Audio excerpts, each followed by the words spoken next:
How do we support our students? How do we support our staff? Please get in touch, download the Podbean, hashtag TT Radio, or on the website ttradio.org. Live from London, this is The Drive Home with Seb Ventura on Teachers Talk Radio. Tune in live on the Podbean app or desktop player. Just head over to www.podbean.com/LSW/TT Radio or search Teachers Talk Radio. Follow the hashtag TT Radio. Good afternoon. Okay, it's another Thursday drive home with me, Seb. I hope you're all well in this balmy weather. Yes, it's very warm, isn't it? Very warm and sticky here in London.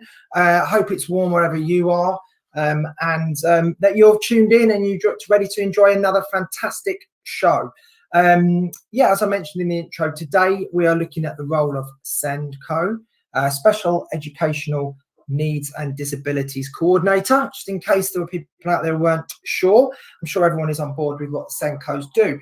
So what are we going to look at today? We're going to be looking at the role of the SENDCO a bit more sort of holistically. We're going to look at how, if you are a SENDCO, please get in touch. And I'd love to talk with you about your job, the challenges and the things you enjoy. I have got two brilliant guests on today, Gary and Meris, who are both working this field.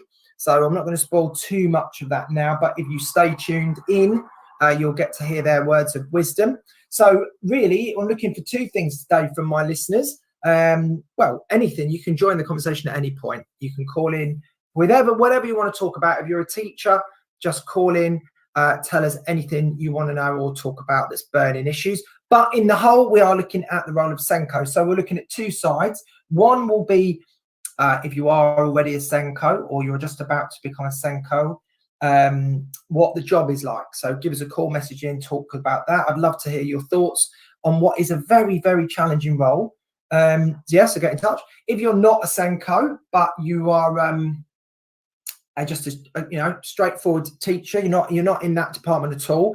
I'm sure you've had to work with your SENDCO and your TAs lots and lots of times. So then I'd really like to hear from your point of view what makes a great SENDCO, the work that the TAs do with our students. I'd love to hear from you as well. And we're just going to get a bit of a balance really today on how important this role is. Even pre-COVID, even if we don't even get down the COVID conversation, we've got obviously students with a massive range of needs, both physically and mentally. So, that obviously has been exacerbated mental health wise, which I know we've already covered on my show a few weeks back. But yeah, obviously this has possibly made SENDCO's jobs even harder in this last year with a lot of the issues and how it's affected young people. But really, I want to focus not so much on the COVID, but more on the role. So I've got a few questions. I'm going to pop these in the chat as well in case people join us late. I'm not sure. Obviously, some people may be driving home or about to leave or still stuck at school for a little while. That's fine. Just get your radio on, get your Podbean going or your website and just listen in while you're doing your work. And if you feel the need to pop a message, that's great. If you want to call me up and speak to me, just hit the call in button or just drop me a message to show me that you're listening. That would be great. Because this is, as we've said before, on Teachers Talk Radio, it does become a podcast once I finish the broadcast at 5:30, and it will be on Spotify and it is downloadable from our listen back feature. But the main point of Teachers Talk Radio really is to get a conversation going and to join up people, and it is live. Anything can happen. A few weeks back, I had my windows being washed by the people outside that came to wash my windows, and that was quite noisy. But there's nothing you can do about it because it's live, and my windows were filthy, so I couldn't tell them to go away. Window cleaners, that's what they're called. So we are a live show, and as much as possible, if you haven't been with us before on Teachers Talk Radio, we want a conversation. We want people messaging in, even if it's just a little message of support for what I'm saying, or you want to disagree and start a discussion or a debate. That is also fab. It's just so that I know I'm not sitting here on my own. Welcome to Tom, who's joined the studio, and Gary's in the studio, which is great because I'm will be speaking to Gary in about 5 or 10 minutes, hopefully, about his job and what he's done, because he's got a lot of experience. So just to get back to what I was saying, yeah, we are a live show. I'm going to put some questions in the chat when I get a chance, just to pop it out there. But what I'm really looking for are some questions, some answers to some of these questions. So I'd like to know, first of all, how TAs are used in your school. So I know that is budget dependent. So I've had, as a drama teacher, don't often get a TA. Occasionally I'd get one if there was a severe need, but for the kind of the lower level needs, I guess they couldn't really fund that. There was a tight budget for TAs, and they had to go where the most of the need was, in primarily core subjects, and then obviously different year groups getting different priority. But that may not be the case at different schools. So I'm not sure how the TA budget works. If you are a Senko, usually, I know, but not always, the role of line managing the TAs comes under your remit. So again, how is that? Maybe you're a TA listening in and you want to call in. That's absolutely fine as well. I'd love to hear from TAs. You know, how does that work in terms of the line management? I'd like to know from teachers how much communication there is. Obviously, with the Senko, that could vary. Again, have you got a Senko that is really got a big presence around the school, that's regularly having meetings, regularly updating you on students, etc.? Or is your Senko someone who's more in the background, and therefore it's left up to you really more as a teacher to seek that information out? Again, this is a bit of a controversial one, because some people I've met in the past, teachers would say, oh yeah, well, I didn't know about that need of that child, which that's kind of, I think, a little bit of a cop-out. But if someone doesn't know, then where does this responsibility fall? Because you could easily do the blame game and say, well, I was never told, or I didn't know. But also there is a role of teachers to be accountable and responsible for their classes, and, you know, look at their registers at the beginning of term, look up any profiles in any ECHPs or any sort of student profiles that you might have. Find out about that student. What are the, you know, is there physical needs or mental, psychological needs, behavioural needs that you need to be aware of to plan better? So I think there is a bit of a tension there, I think, between how much teachers sometimes in their day-to-day planning have the time or should really go away and look at that and plan accordingly, and how much is it a bolt-on that people think about after. Same with TAs, I would argue. Sometimes I know I'm guilty of this. You know, sometimes having a TA, I had one class and I'd always think, oh God, yeah, I remember she's in my class, I must give some extra help or photocopies or whatever, resources, whatever it was. But I know I'll hold my hands up here that there were times when I would, in the hurly-burly of a day, get to a class at certain Key Stage 3 club, whatever, and think, particularly Key Stage 3, when you only got them an hour a week in my subject, and suddenly realise, oh wow, of course it's that class and I haven't remembered to do anything. And then the TA would say to me, oh, have you got this extra resource, or what have you done? Can you give me a laminated sheet that's blown up, that's easier to act, whatever. You get what I'm saying. So maybe that's just me. I don't know. Maybe you all want to get on the message and call me up and say, oh, I'm a terrible teacher. But I don't know how much is there a balance between the SEND team and the TAs being proactive and coming to the teacher, and how much is it just about the teacher being able to remember everything? There is a balance. So get in touch. Let me know what your views are on that. That's a bit of a controversial one, but I still think we could talk about it. Another thing is training, CPD. You know, sometimes these needs are quite complex. So do you feel as a teacher that you get the adequate CPD from your school or from your Senko? I mean, obviously, again, you don't have to mention names. You can call up and be anonymous if you feel you want to get something off your chest. I don't need to say Joe Blogs from school X or Y. But, you know, maybe you feel that you would like to do more, but you don't know where to start. You're not giving the training or the support, which I'll definitely will talk to Gary and Maris, my guests, about today, how we can help that.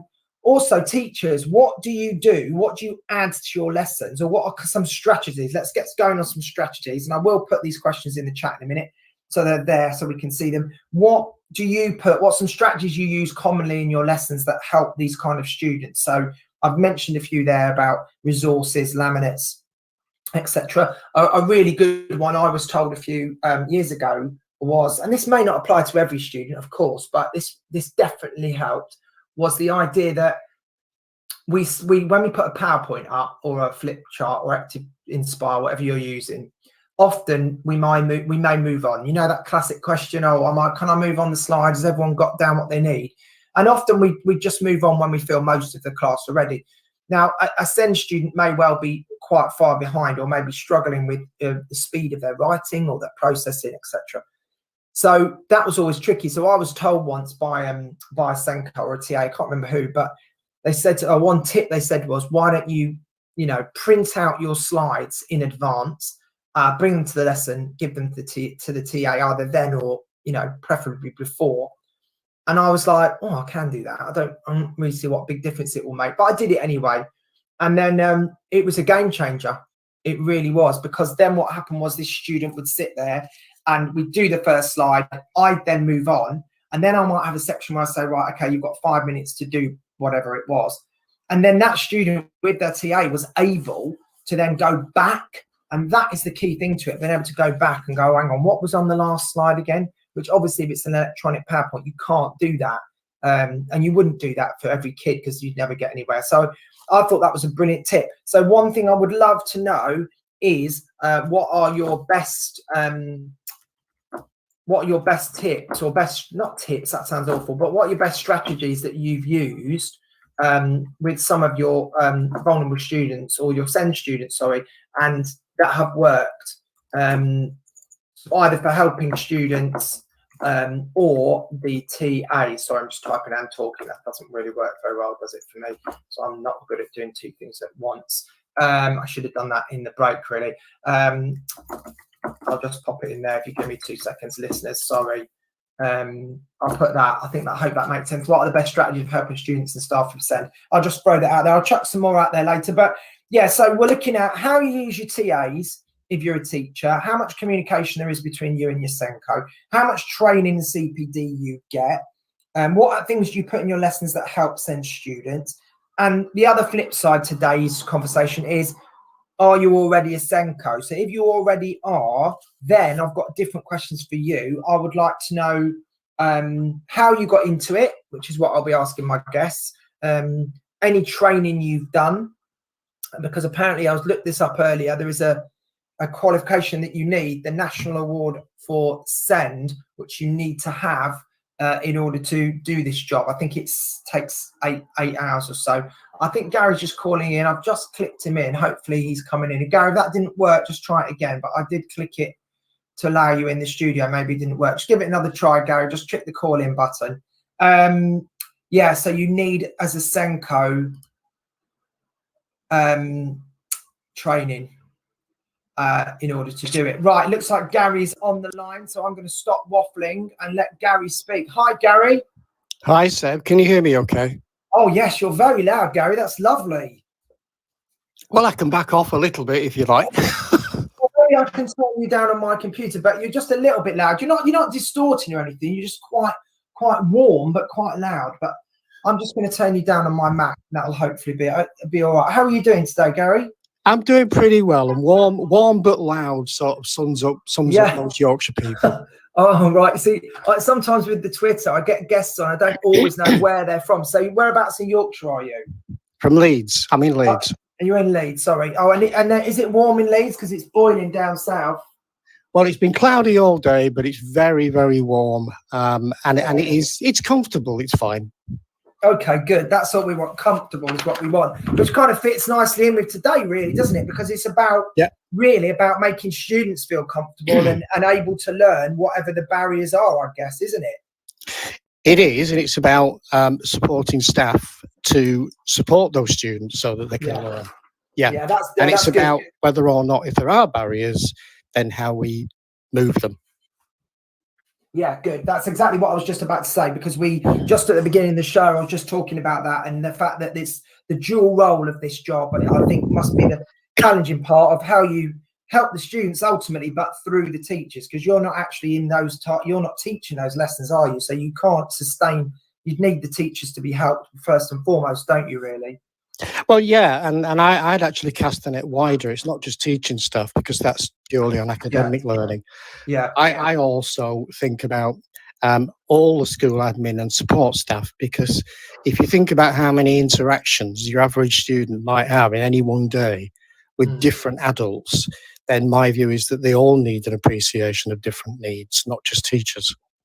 No, I mean, that's the bang on. Totally agree with that, because they're going to be dealing with receptionists and admin staff and absolutely canteen staff. I mean, I can think of examples off the top of my head without naming names of students that I'd seen by, you know, certain canteen staff, or just one particular person who was very unsympathetic to this child's needs, you know, and I had to interrupt because I knew this boy, and actually say, look, he can't go there in the queue because of blah blah, you know.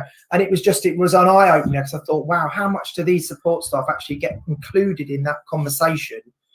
That's a very good point, and it's part of the advice that I always give to schools. Whenever I work with a school, I will always make the point that whatever CPD they offer, preferably ongoing, not one-off, then they need to include as many different staff as possible, whether that's canteen staff, site staff, cover staff, office, technical support, anybody. They can all have interactions with SEND students. No, I agree. I know that I'd seen that before, where we had a meeting at one school I worked in with everybody there, but that was a safeguarding meeting. So, you know, we had a very important safeguarding meeting, and then of course everybody's there, the caretakers, the site stuff, like you say, those stakeholders were all there, and it was quite refreshing actually to see all those different people from the school. But that was really the only occasion I can think of when it was a big safeguarding, important legal meeting that we had to be at. Whereas you know, the others maybe not so much. I think that's a very good comparison. You know, my view is that we need to regard special needs provision and identification, step backwards from provision, as important as safeguarding, in terms of what staff need to know and what they need to be aware of. Yeah, no, I agree. So definitely agree. And it's how you raise the profile of that, isn't it, within schools? It is. That's the challenge, isn't it? With everything else that's been thrown at schools, it's fighting that corner all the time, isn't it? It is. Right, so I've got a few questions that I sent you over, Gary. Just some things I didn't want to pick up on. I mean, and we may go off topic a little bit, but anyway. But thanks first of all for joining us from Leeds. You're welcome, and giving us your time, because it's not an area I'm expert in whatsoever. It's not an area that I've ever done anything about, other than obviously work with Senkos myself and TAs as a teacher. But I am really a very you know, I don't know a lot about this area, so I'm really interested to find out some of the answers to the questions. So first thing is a bit of context. So I know you've been teaching 43 years, is that right? Well, until I formally retired last August, Seb. That's right, 43 years. That's a fair shift, isn't it? 43 years. I think I reached last August, and I thought, you know what, I've done my fair share. Wow. So have you always taught in Yorkshire, or have you taught all over the different places? All the posts I've had have been in Leeds, Bradford, and Halifax in Calderdale.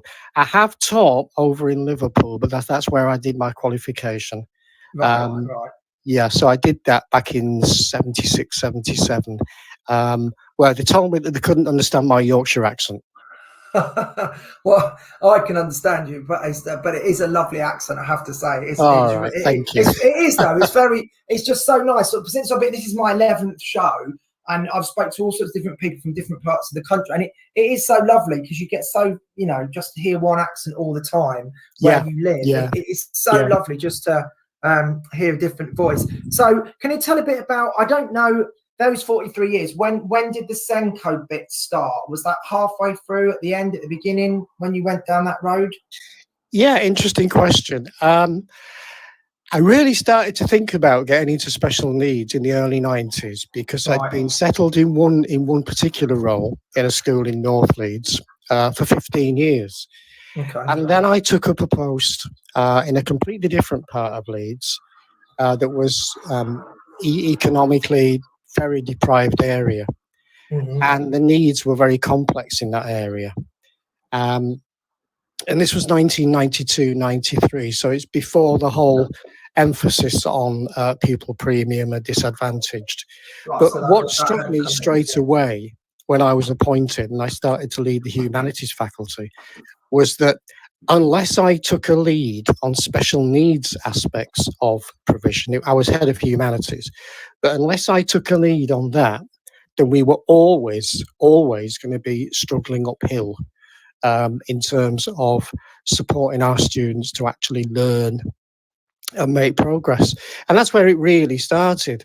There was a very good Senko in that post. So over the next sort of 7-8 years, I took an increasing lead in the role of special needs provision in that school, and then the next one, and then the one after that, I became curriculum support coordinator, as well as Senko.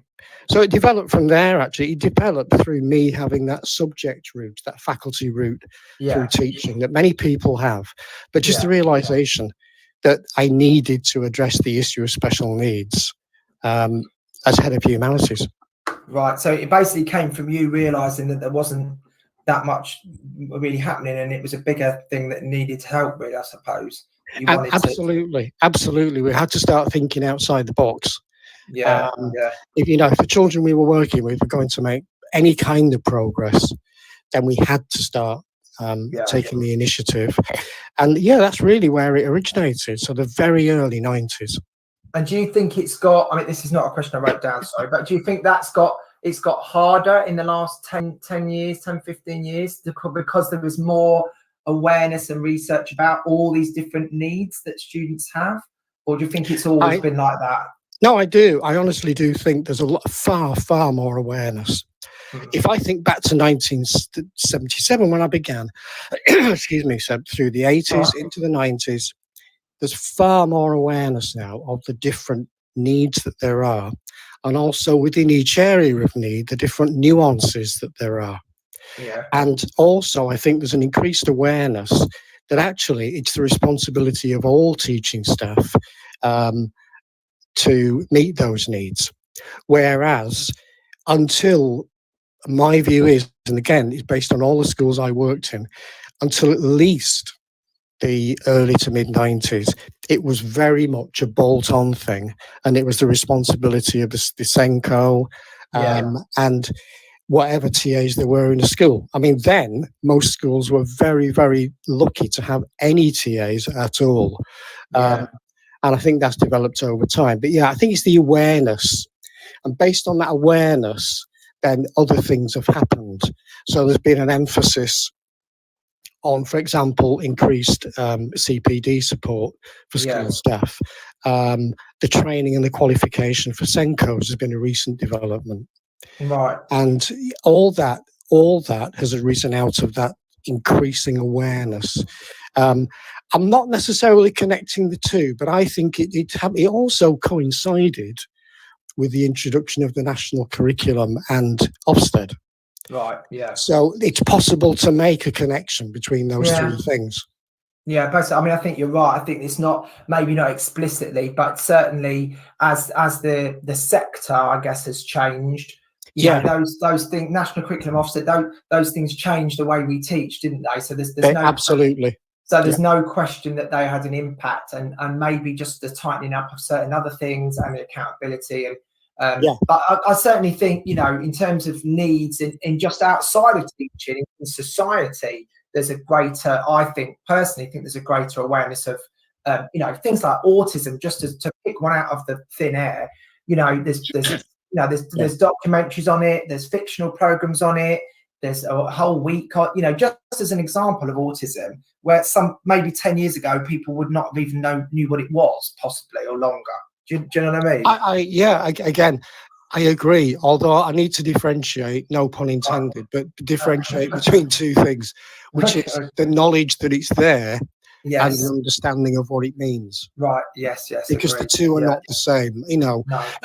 I come across colleagues all the time, and I did before I formally retired, who obviously are aware that autism is there, that ADHD is there, dyslexic spectrum, dyspraxic spectrum, and all the other types of need. But in terms of digging deeper and trying to unpick that, in terms of what does that mean that they need to do to support a child or young person, that's where the difference is. Because that's where the support is needed. Yeah, that's where the Senko comes in. Yeah, of course. The whole school approach. Yeah, but that's what I mean. It's a lot of pressure on one person, isn't it? To be able to, you might have 1,000 kids in your school, and I've taught, just to stay on the autism, just as an example. I've taught lots of different types of autistic. There's obviously different types and different degrees of AS, on the spectrum. There's lots of, you can't just clunk it all together. But obviously there are some common threads. And I remember teaching a student and knew that he had, but at that point I didn't really know anything about it. And I hadn't really done any reading about it. And I was a drama teacher, and he came in and I put the lights on, I put the music on, and it was total sensory overload, because that's what I wanted for that particular lesson for the rest of the class. And then he obviously was very distressed, and then he took himself outside, and then I spoke to him after, and he was fine. But then after, I just went and spoke to and kicked myself, because I thought, when someone told me, it was like, oh, that's so obvious. Why didn't I, be more aware of, you know what I mean? But again, it's when you've got so many classes and so many students, that's what I think the biggest challenge is. Undoubtedly. And the issue again for me within that is that, as you just said, we have to remember that all special needs students, they're not one homogenous group. No, of course not. They're not even all autistic children. No. One homogenous group. That's why it's a spectrum. Of course. Although I actually prefer to think of it as a circular spectrum and not a linear one. Right. But anyway, that's probably for another day. That's probably for another day. Yeah, we'll do that show in a few months. Yeah, exactly. But I think you're right. It's about informing staff and keeping them informed and making them aware and leading their understanding of what it means for that particular child or young person to be autistic. There's the old adage of, well, if you've met one autistic person, you've met one autistic person, and that's it. All the needs are different, and therefore what I tend to do is I focus, I think, as you just mentioned a moment or two ago, I focus on common threads.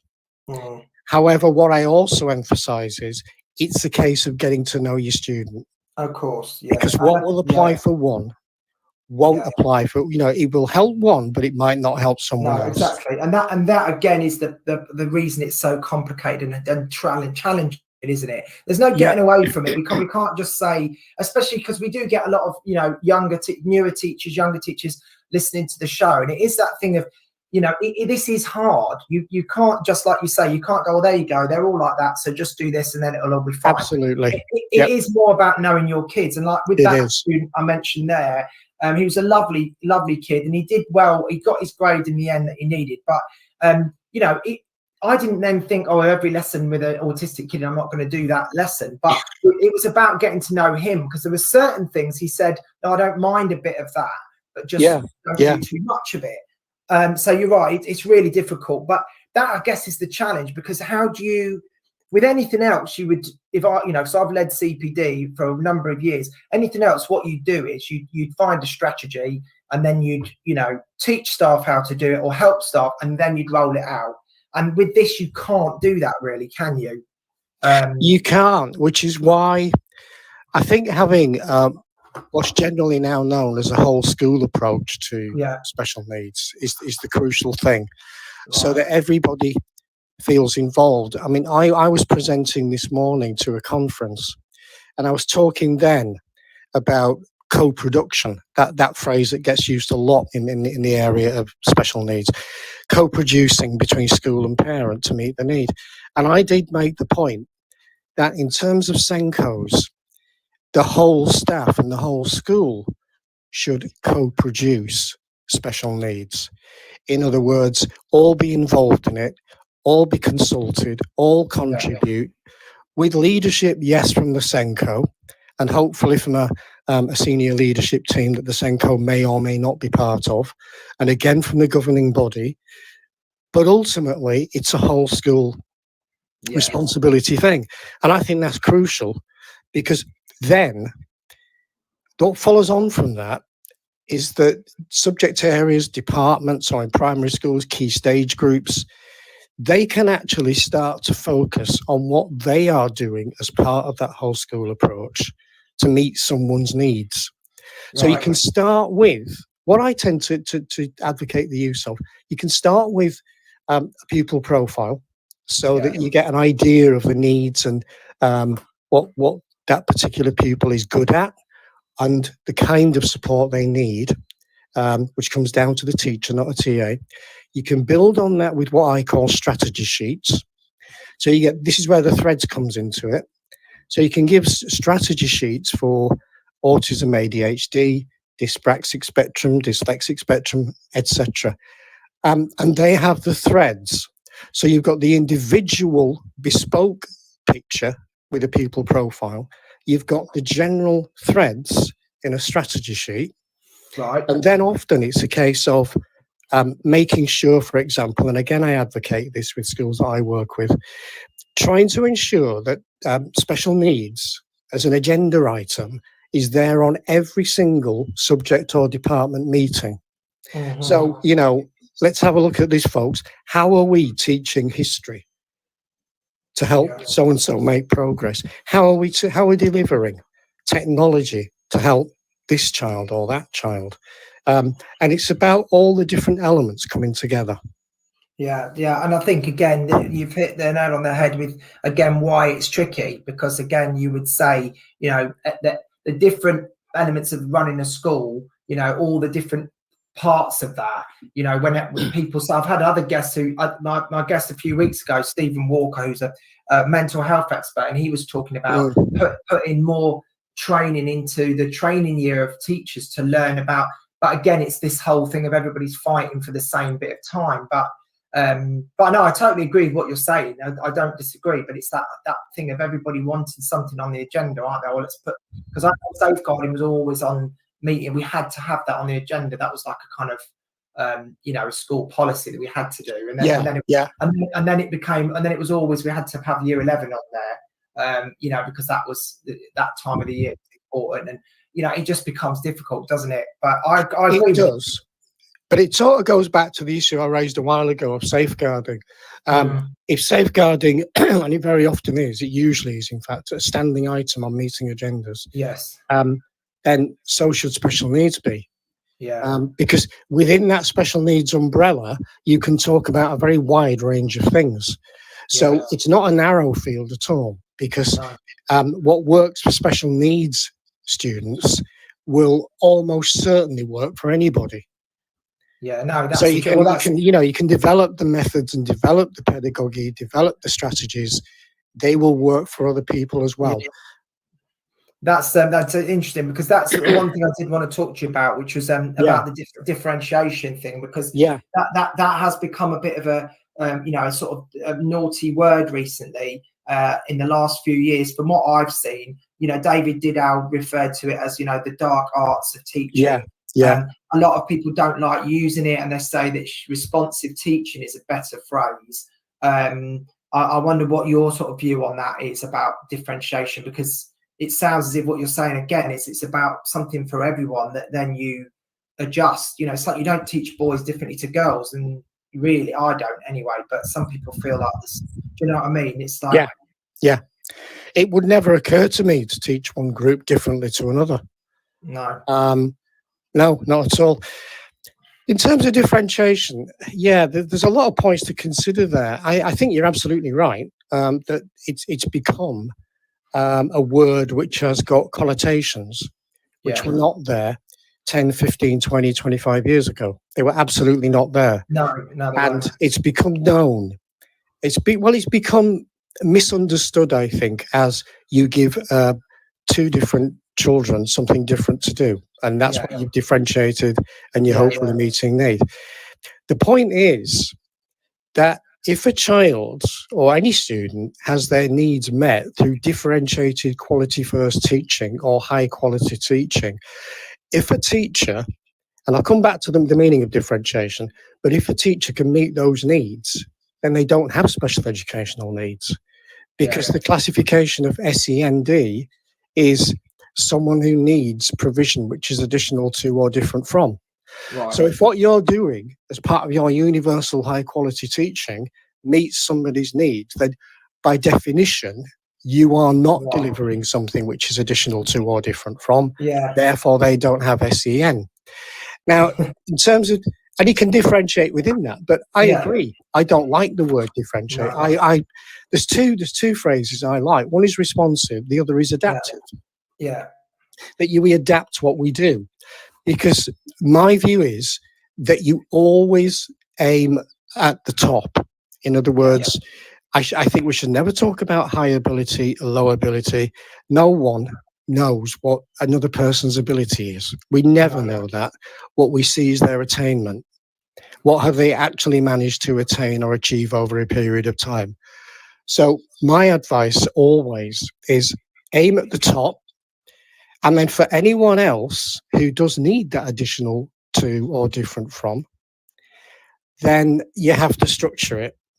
And that's where the responsive or the adaptive comes in. Yeah. So you can structure it in stages, you can scaffold it, yeah. You can have, a first, next, then approach. You keep it very simple. I was listening before I called in, and I did like that point you made about someone gave you advice many years ago about if you're using a PowerPoint, print it off. Yeah. And give it to somebody. And you're you're right on the money there. That's standard advice that I give to anybody who uses. That for me was brilliant, because I was teaching a year 8 history class out of my subject area, to be honest, as well. And the problem was, it was this kid was struggling to access it, always, and therefore his behaviour was getting worse. And there was a TA in there, but he wasn't engaging, etc. And in the end, I didn't. When I gave him the PowerPoint, I didn't do anything else different with my teaching. The topic was the same. I didn't dumb it down. I didn't give him a word search. It was the same. But then he was just able then to go at his own pace a little bit and look back without A, getting frustrated, or B, shouting out and saying to me, "Can you go back?" And that was it. And it was just like, wow. But again, like you say, that's a kind of good general one, because that works with a lot of students. Not to say it would work with every single one, but that was certainly a good strategy for as a kind of helpful thing to do. Absolutely, because what that does is it supports those children and young people who've got processing difficulties. Yeah, so if the barrier is around processing, then you're helping to take away that barrier. Yeah, totally. The issue might be they struggle to focus on two different things and keep switching from one to the other. Yeah. Which is the whiteboard 1 minute and the presentation, and what they're doing in their book a few seconds later. And they might also have a TA sat near them who might be talking to them to help to explain. So that's 3 things. Yeah. And if they're trying to listen to you as a teacher, that's 4 things. Well, I mean, that's cognitive overload, and that's talking about absolutely. That with someone who's already got difficulties. I mean, you'd never do that anyway to a student that didn't have SEND. I would always say, you can't talk at the board and ask them to write in their books. You just wouldn't do it. So this poor kid's trying to do 4 things at once. And I've seen that many times when I've seen lessons as a SENCO. I've seen teachers require kids to actually make notes, but at the same time keep glancing at the board whilst they listen to the teacher as well. And I just don't think that's realistic. And my view again is that you can't just rely on not you, but we as professionals can't rely on a TA, or whether it's a TA, LSA, HLTA. It's not right to do that, because there is an issue around the teacher's professional responsibility. And the minute I walk into a classroom, or walked into before I retired, the moment I walked in, that was my classroom. And I led the people in that classroom, including any support staff that were there. And it was my responsibility, because I was the professional in the room. And there's been occasions when I've had to sort of, as part of support, I don't like to do it because I like to carry people along with me. But there's been the odd occasion when I've had to really be quite diplomatic with someone and say, you do realise that if you're saying that you can't meet a need, then you don't meet teacher standards. Yeah. That's what you're saying. What you actually, but you don't mean that. What you're saying is, I need some support and help as a teacher with this, which is the right way to do it. Yeah. But I have had people over the years simply trying to refuse to teach certain SEND students on the basis that they can't meet their need. No, that's no. I mean, like you say, you don't want to, on these situations, have to sort of get down to the nitty gritty. But the bottom line is, you're right. There is a teaching standard, and we are a profession, you know, and there is a responsibility that comes with that. You can't shy away from it. But yeah, you're right. It is about support. I mean, like I say, we spoke to a minute ago about this, but it is tricky, that role of how you.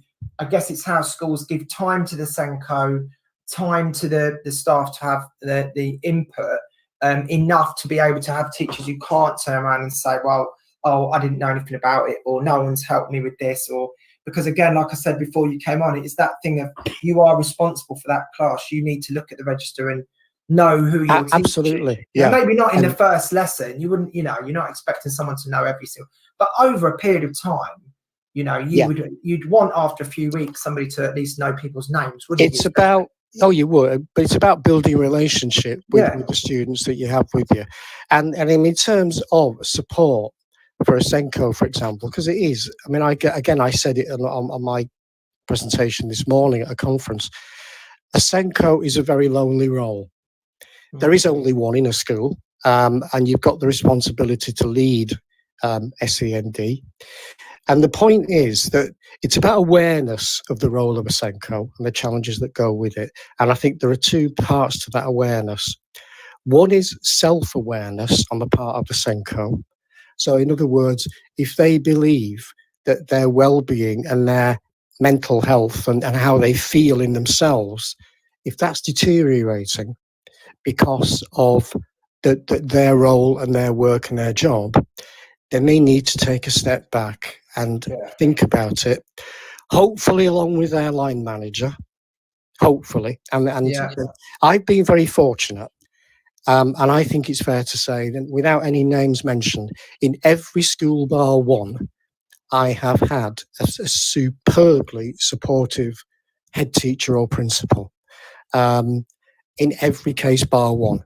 Now, that counts for a lot. So it is the self-awareness aspect. And the other aspect of it is community awareness. Now, that community can be all the staff. It can be parents and staff. But they need to understand the pressures that are on a Senko. As well as the Senko understand themselves.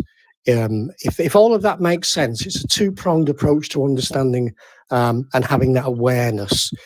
And I often talk about there are many things that a Senko can do to address that self-awareness if they feel that they're, you know, because this is a hot topic and it's been a hot topic for some time now, mental health and emotional well-being as well. And if they feel that that is being adversely affected, there are things you can do as a Senko because your responsibilities are really quite clearly defined. And so, you know, it's about how we can support Senkos. The arching umbrella thing for me is, and I've mentioned it 2 or 3 times already, is an effective whole school approach to SEND. And that sends out the message throughout the school that this isn't just one person. It isn't just one person and a team. It's everybody. They have someone who can lead them, who can guide them, who can advise, hopefully, and show them the way and provide many things. But ultimately, it's everybody's responsibility. Yeah, I've got Tom's just messaged in there, and I don't think he's necessarily, you know, angry at me or you, at anyone, but he's just, you know, we like to debate on Teacher Talk Radio, so he's just putting in a little caveat there about something when we were just talking a moment about that person you're referring to. He just said, this is what Tom is saying. He just said, saying to someone who I can't teach the student, you're breaking the teacher standards. I don't agree necessarily with that, because there are a lot of things we do as teachers that fall short. It's sometimes easy for someone outside to walk in and judge a teacher in a moment of weakness and pressure. But that's exactly why I did say very clearly, it isn't about telling someone that they're not meeting teacher standards. And that is a conversation. It's a difficult conversation that sometimes has to be had. Yeah. However, I did say, and I made it very clear, that really it's a case of supporting that professional and that colleague into how they can get it right. For me, it's never can you get it right. It's never whether you can get it right. It's how do we do how it? you do it. Yeah, exactly. no, totally.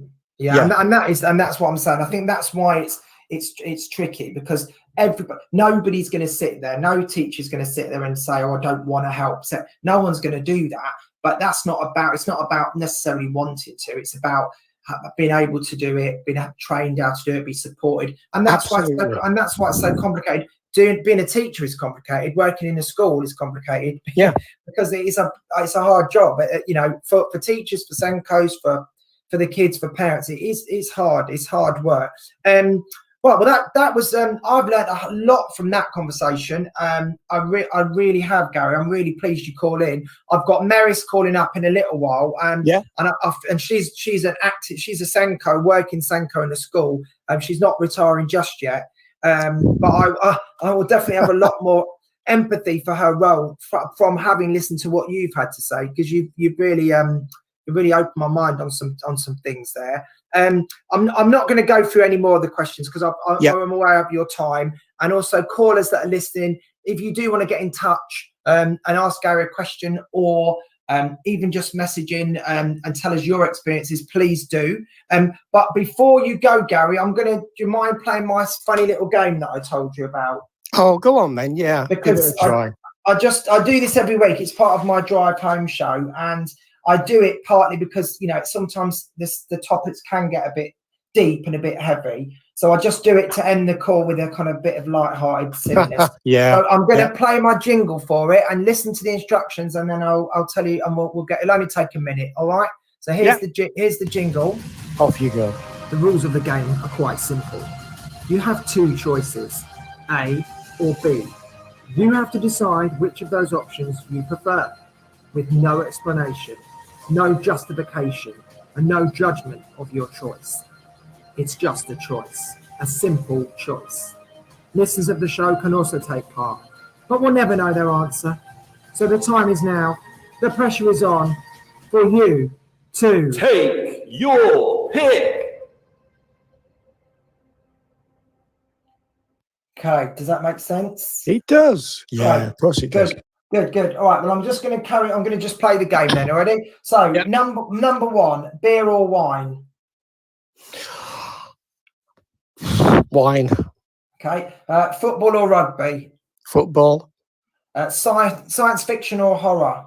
Science fiction. Tom Hanks or Tom Cruise? Tom Cruise. Fish and chips or pizza? Oh, fish and chips. Okay.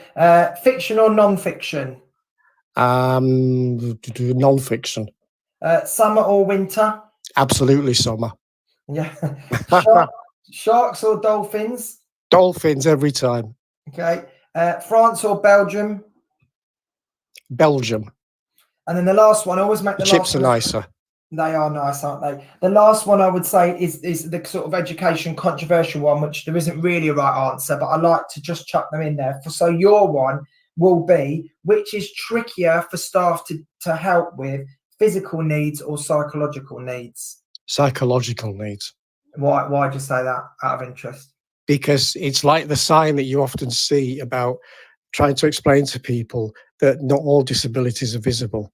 If someone has a physical need, at least your brain is alerted to that immediately. I get it. Psychological or emotional needs, you don't know, you can't see. And it's much more difficult to identify and support. Great answer. Really good answer. Right, well, that's it. We're out of time. But Gary, thank you so much for calling. It was great. Very welcome. I know you've retired, so you're sort of living a nicer lifestyle now. But you must be joking. No, but it's been great to hear your words of wisdom, and I'm sure the listeners have enjoyed it as well. So you can get in touch with Gary on Twitter, Gary Freeman Senko. I'm sure you can find him, Gary with 2 R's. I'm sure you can find him if you want to get in touch with Gary. But thanks for your time, Gary. Have a lovely evening. You too. My Twitter handle is @GFreeman2012. Oh, there we go. Sorry, I didn't read it out properly. But yeah, get in touch. Okay. Get in touch with Gary if you want to. Thanks a lot. Enjoy it. See you, Gary. See you, Seb. Take care. Thanks for that. Bye now. Bye-bye. Righty then. Okay, so before we speak to Maris, again, today's show we are looking at the role of Senko. If you've just joined us, that was Gary Freeman, who is a consultant expert. Senko has been doing it for a long, long time. But we are going to just do a quick ad break, and then we'll pick up the conversation.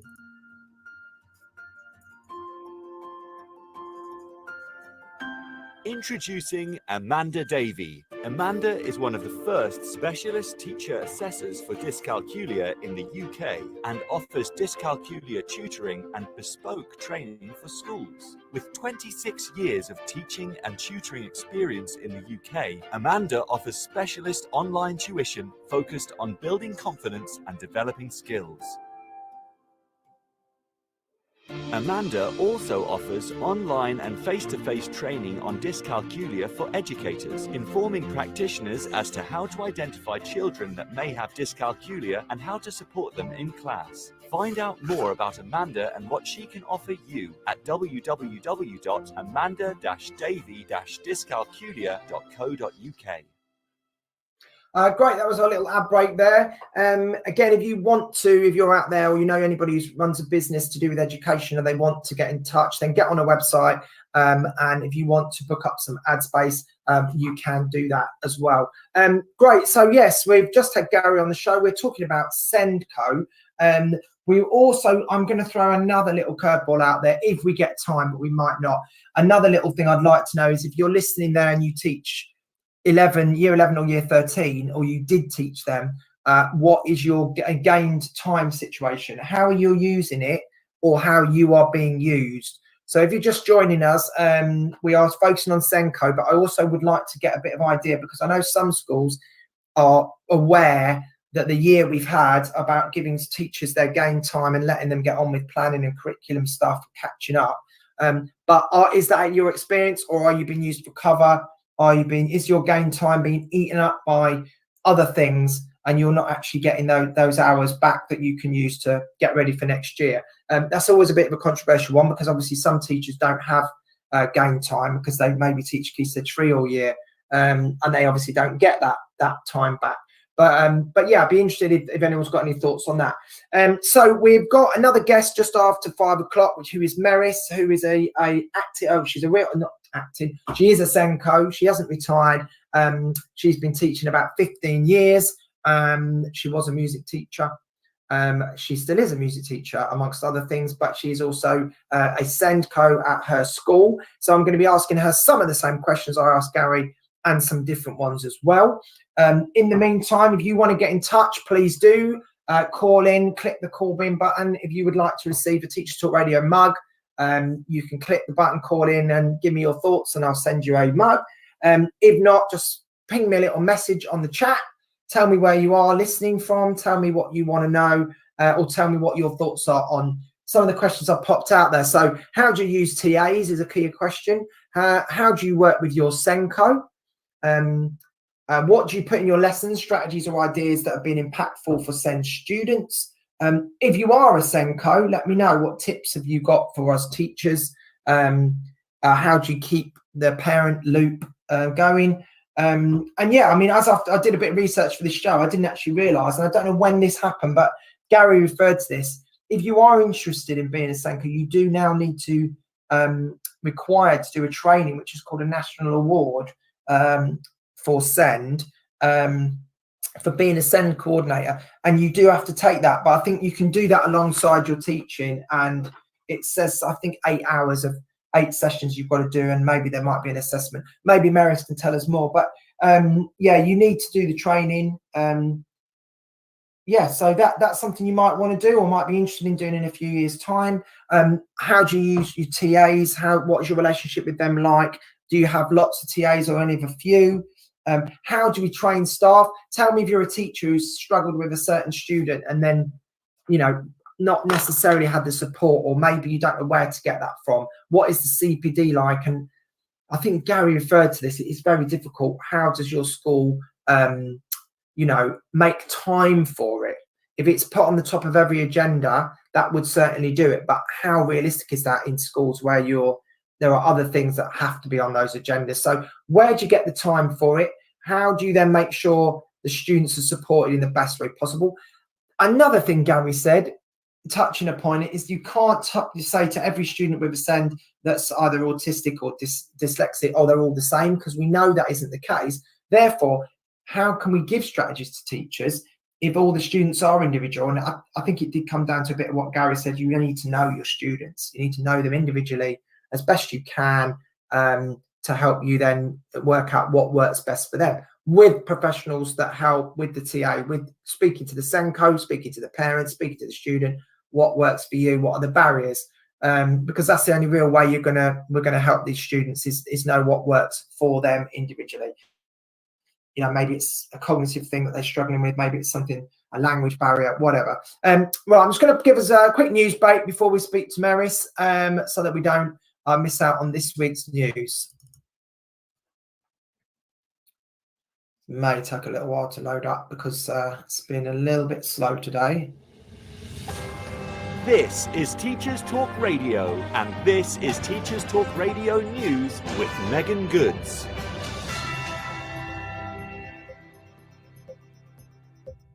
This is your latest Teachers Talk Radio News.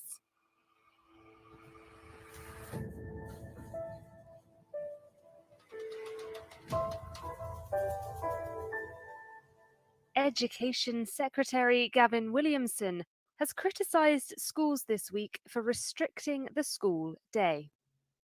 In a statement, Williamson said that schools had the power to set their own hours and questioned whether some could justify sending pupils home at 2:45 p.m.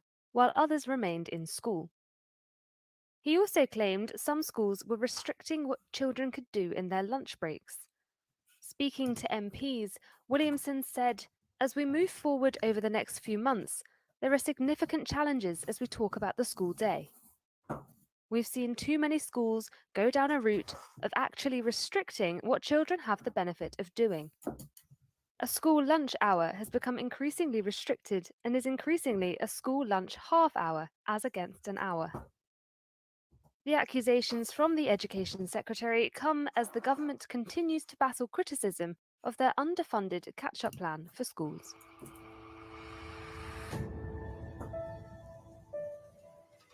One of the UK's oldest boarding schools is set to close this summer after running out of money. Ockbrook School in Derbyshire was founded in 1799, but more recently, trustees for the school have struggled to find financial backers. The financial situation was made worse by the pandemic, leading to insolvency and forcing the school's leadership team to make the difficult decision to close following the end of this academic year.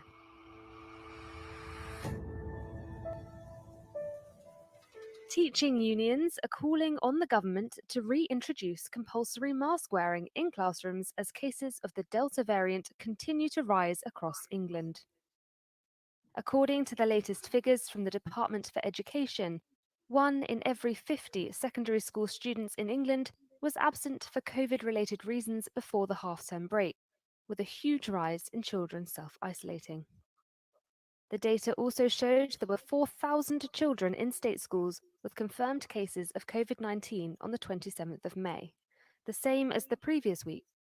But the number off school with suspected cases rose to 19,000, while the number self-isolating because of contacts within their school rocketed from 60,000 to 90,000, a 50% increase in 7 days.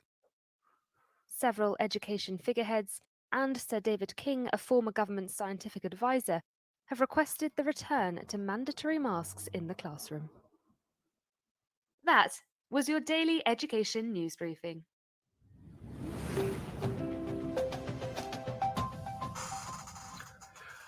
Right, good afternoon to everyone.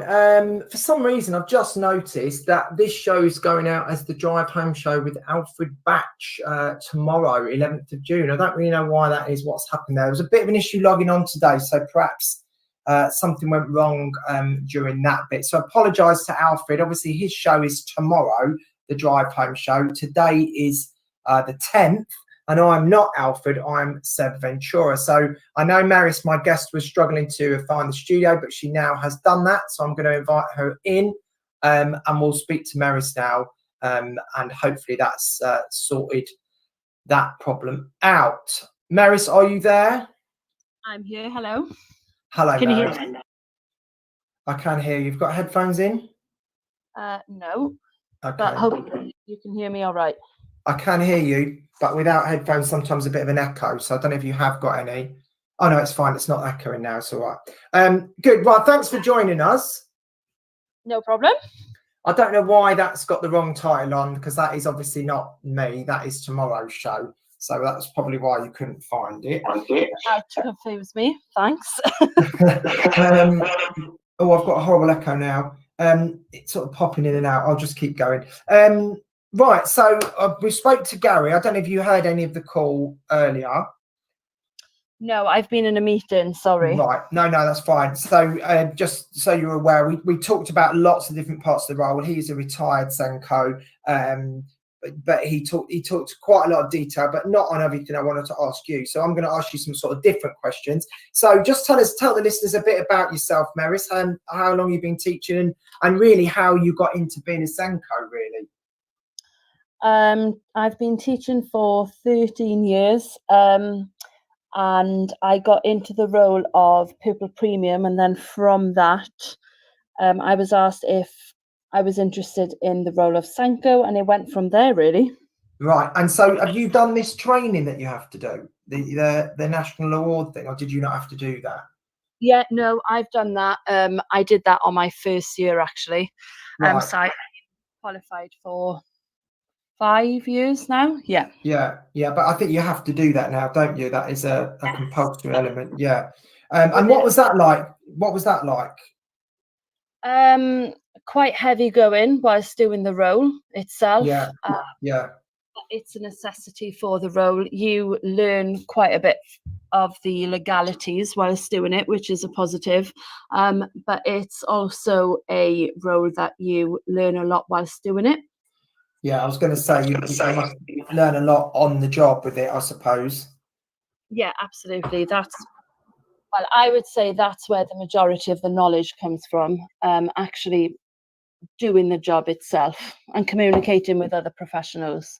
So what are some of the big lessons you've learned in the last sort of 5 years, Maris? What are the big sort of, not mistakes, but, what are the big things you thought that was a big learning curve? The first one, I wouldn't say a learning curve, but the SEND code of practice is literally the Bible of SEND. Right. So absolutely any question you have, that is your place to go to. What I've learned is that, well, the student or the young person in question is the most important person whilst discussing anything and everything with parents, with professionals. Organisation is absolutely key, and remembering why you're doing the job, because the job can be quite a stressful one and a busy one. So it's reaffirming the reason why you're doing it. No, that's really good advice. I think that's a good advice for anyone in any kind of either leadership role or middle leader, isn't it? That you can easily, with the stress of it, forget actually why you're there, and what you're supposed to be there for, I guess. Yeah, absolutely. And also remembering that everybody's in it together. Yeah, true. Okay, so a couple of things I wanted to ask you about then. What is you've kind of alluded to that there a bit, but what the hardest part of the job is? The hardest part of the job. Is it parents or other teachers or? Thankfully, I've got a really good working relationship with parents and the staff. Time management would be one, and the second one possibly would be trying to get the correct support as quick as possible, because there are a number of people nationally that need the support at the same time. Yeah, of course. And you can't split yourself in two, can you? So therefore, it's how you make that decision, I guess, between what you do first, isn't it? Absolutely, it's the prioritizing, isn't it? Yeah, that is tough. That is a tough part. Okay, and then what do you enjoy the most about being the SENDCO, as well as obviously teaching your subjects? What do you enjoy most about the role? What's the satisfying parts of it? As cliche as it sounds, it's certainly a role that you can make a difference. So that would be one. I really enjoy working with an array of people from all walks of life. I think that's great, from teaching staff to support staff to the child themselves, their parents, to a range of professionals as well. So you get to meet and work with so many different people from different aspects of life, and you get to learn from them as well. Oh, I think that's a good answer. I think you're right. You know, I think it does sound like a cliche, but I think I talked about this a few weeks back on the show with other people about, you know, why people quit teaching or why they get into it. And I think, you know, it does sound cheesy, I agree, but I think if you are making a difference, and every day's challenge, every day's different, but if you can go to bed at night thinking you made the difference to at least one person, then, you know, it's worth it, isn't it? Absolutely. And sometimes that difference is a small one, and then other times it's a big one, but just making that little difference can be massive to someone else. Yeah, absolutely. Yeah, definitely agree, definitely. So I talked a little bit, obviously you didn't hear the chat with Gary, so, and other listeners connecting now and joining the show may not have either, but we talked a little bit about the differentiation, how that's become a bit of a dirty word, and how the challenge of how you support SEND students without just giving them an extra resource or, you know, simplifying the lesson down. So how do you think the best way, I know I'm not trying to generalize because I know everybody's different, but what are some of the best ways you think we can support SEND students or teachers to do that? I think it's vital that staff are equipped with knowledge and training to start with, that they are equipped with how to support students correctly. As you say, they're all individual and their needs are all different, but with that training they are then more knowledgeable, and then that knowledge can be used in the classroom. So the professional development from a school for me is vital to start with. And then actually in the classroom, it's making sure that the pupil passports, the one planning documents, the range of resources that are out there are used by teachers and staff. And it's also making sure that all of the students are aspiring to be successful and that you're developing life and key skills within that lesson and within the classroom environment. So it's making sure that all of that together encompasses a positive environment for every student. Yeah, no, I think that's really important, isn't it? You know, that trying to get everybody to be involved it's not about sectioning people out, is it? Same as, you know, teaching boys or girls or teaching, you know, set, mixed ability, whatever. I think it's about teaching, like Gary was saying, teaching to the top, but then scaffolding it down rather than just doling out different resources necessarily. No, that's really good. So what about the TA? So I read up on this because I know you at your school, you line manage your TAs, don't you? Yeah, that's correct. And how many TAs do you have in your team? Currently 13. Right, wow. So that's a lot of people, isn't it? And so, but I read online that some SENCOs don't do that. It's not always the case about line managing them. But how do you manage with that and dealing with that day to day as well? What, line managing TAs?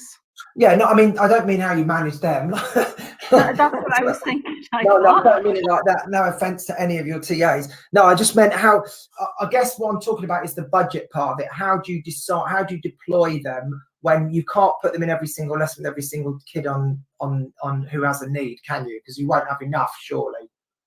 Right, okay, no. So that comes down to strategic planning, and also looking at the funding that's been allocated with the EHCs that come with students that have got EHCs. And then looking creatively as to how you can support an array of students and support staff to make sure that that all of the students that are in our care are being supported correctly and effectively. Right. Okay. So how would you make that decision? How would you decide that? Because I know, obviously, as a drama teacher, we sometimes would get TAs if it was a certain individual student that needed it, but you wouldn't have them as often as, say, English or maths, perhaps. Yeah, no, of course. So it depends on what is actually on the legal document, the EHC, and what provision is put on that. That is the legality of it. So if the provision noted on that states that they need TA support in a maths lesson, obviously you're obliged to provide that.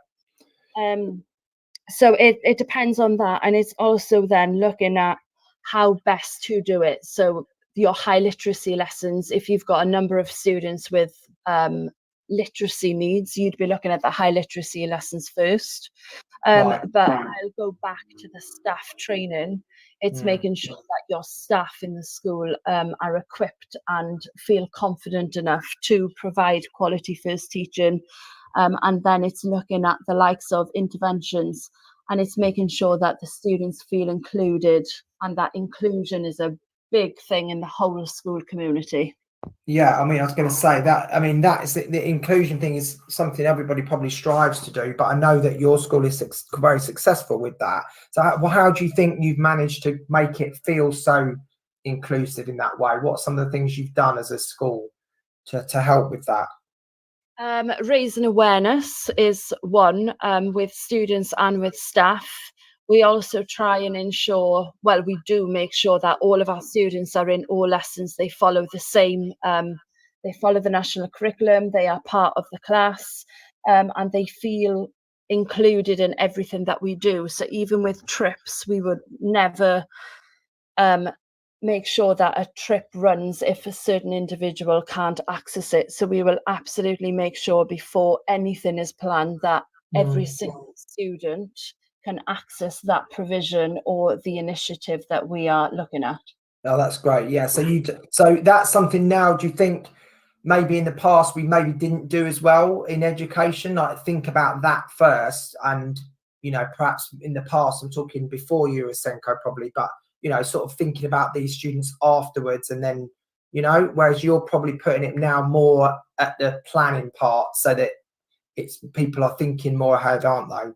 Yeah, possibly it may have in the past been an afterthought where it shouldn't be, because they have the same right as every other student or child or young person. Yeah, so it's just making sure that the equality is present and everybody is looked at and given them opportunities to succeed, flourish, progress, and be provided with them life experiences.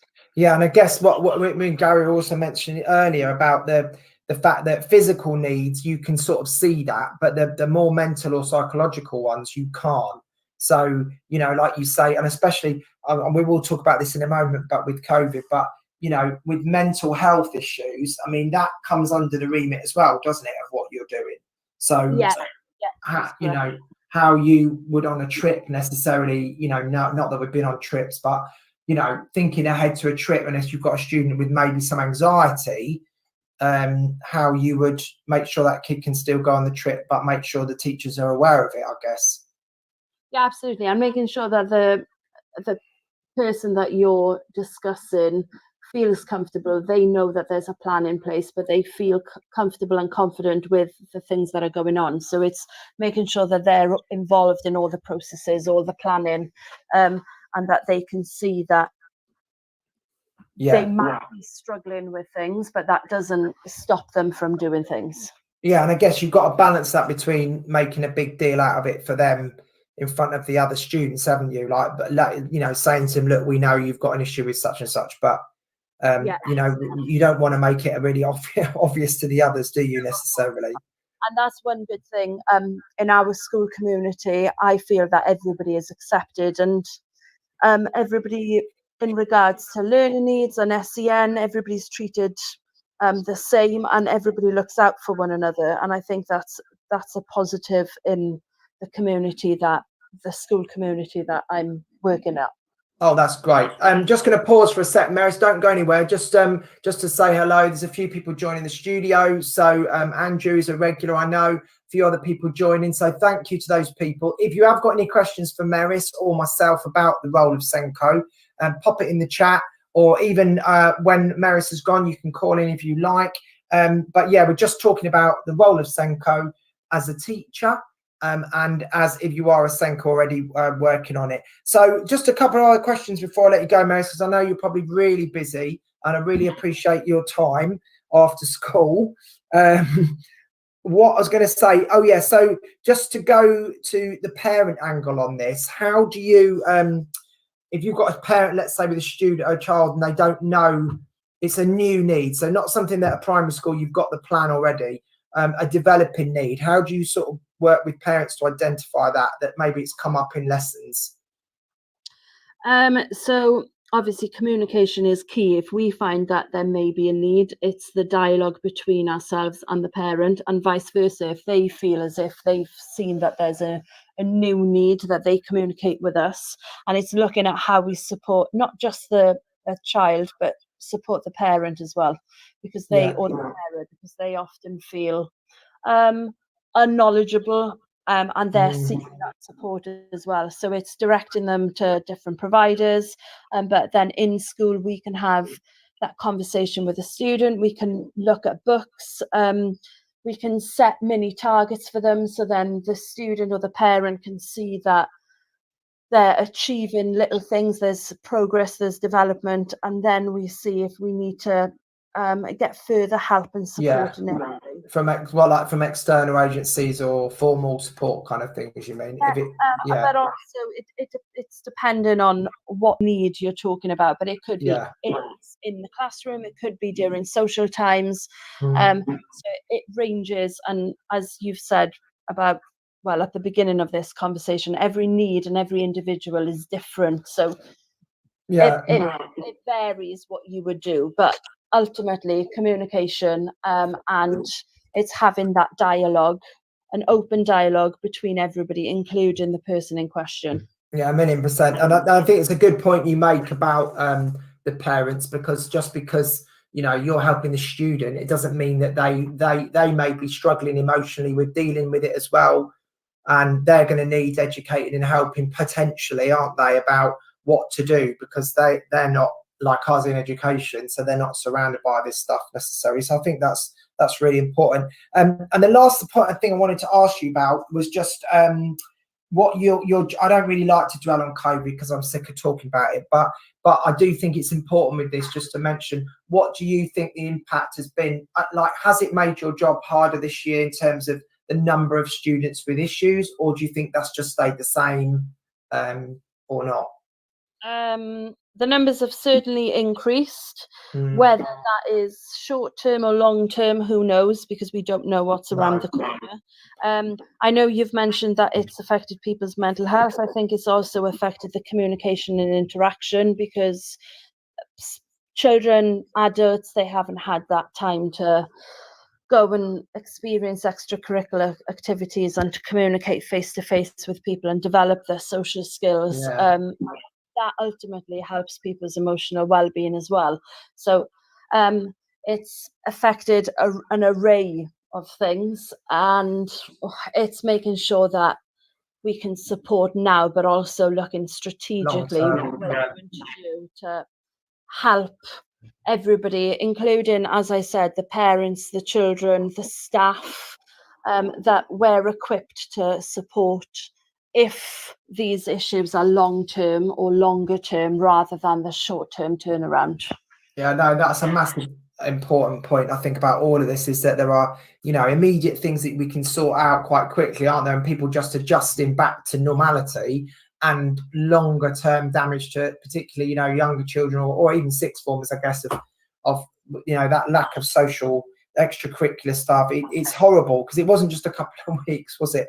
You're talking about a long time out of that zone of a club or and even though that the students that have been shielding, they may not have actually had a face-to-face dialogue with a friend for months. Yeah, it's terrible, isn't it?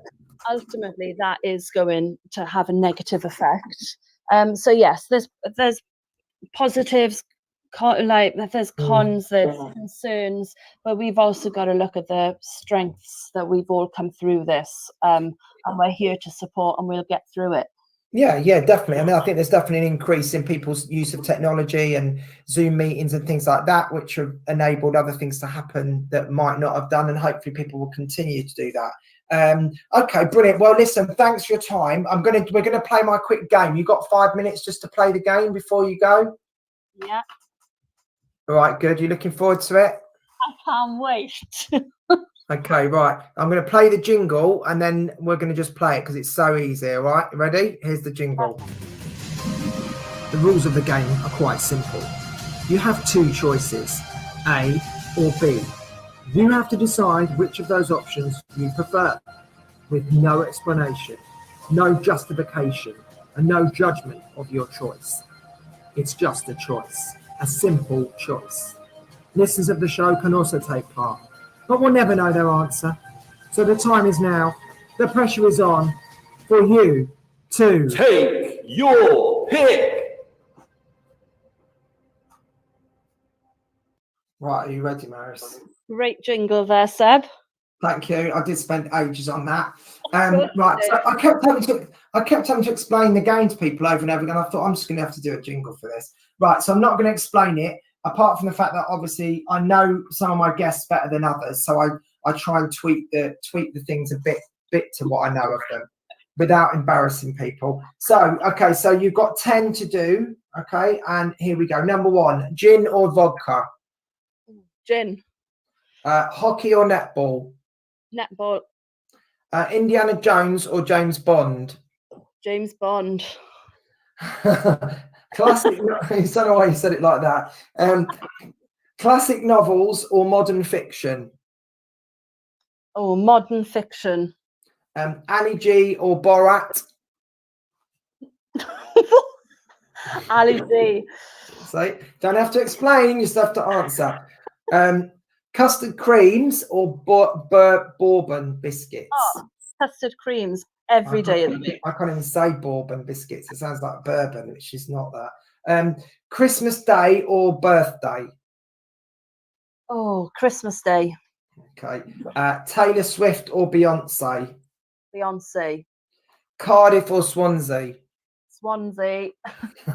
So I put some deliberate ones in there. And obviously the fun part of this is people listening can play as well. But and then the last one, now Gary already answered this brilliantly, so no pressure, but and I've kind of given it away. But what do you think is harder to help?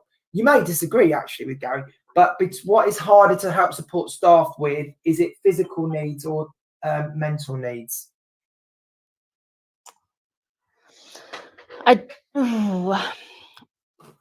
personally think that there are difficulties in both, and it's trying to make staff believe that they can make a difference to both. Okay, that's a kind of dodge question, but I think I'll accept it because you're saying it's about us being able to open our eyes to do both, isn't it? I think it's inside the box, absolutely, yes, and you'd have to do it with both needs.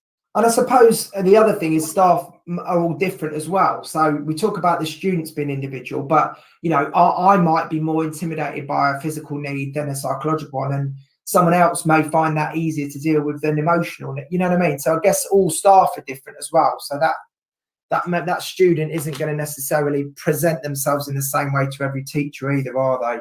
No, absolutely. Yeah, and it's based on personal experiences as well often. I was going to say, that's the other factor, isn't it? You might have someone who's not been teaching very long, but has got a brother or a sister in, the same situation, or, somebody who's been teaching 20 years who's never come across it. So I suppose it is very, very personal.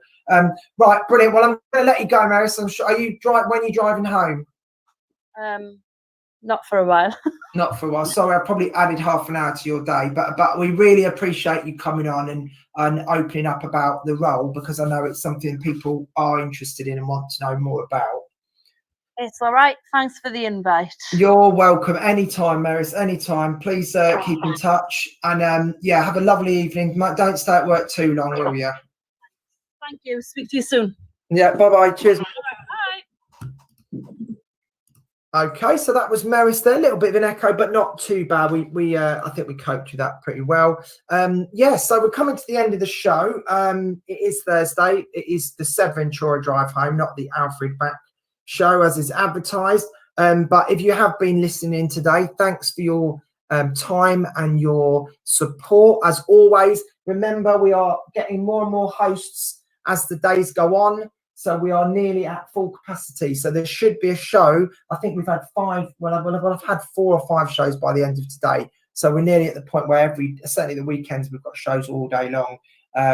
And during the week, obviously, around when people are teaching. So yeah, please do get in touch. There are shows coming on later. Genevieve's show is on, and then there should be a show straight after me. Can't remember what that is, sorry, but there is the Twilight show, which is at 6. So you've got a little half-hour break between. And also just a little shout out for next week. So before we go off air, next week's show, I'm going to go back to basics a little bit and focus on drama teaching, which is obviously my specialism.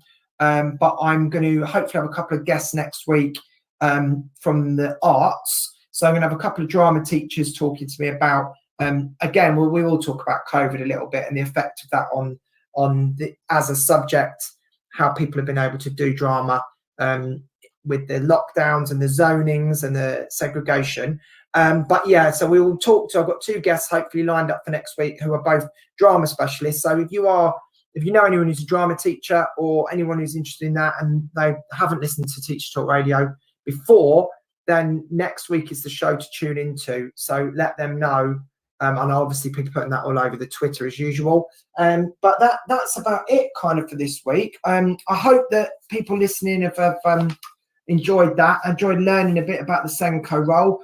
Thanks again to my guests, Gary from Leeds and Maris, who is in teaching somewhere in Essex. But she is obviously from Wales, you can tell. But yeah, she's in Essex. So thank you to them on a really hot, warm day, being inside, calling in. And I hope everyone else has enjoyed the show. And yeah, I'll see you, or well, I'll hear from you next Thursday. Thank you very much. Enjoy your evening and your weekend, guys. You've been listening to Teachers Talk Radio. Tune in live and listen back at ttradio.org.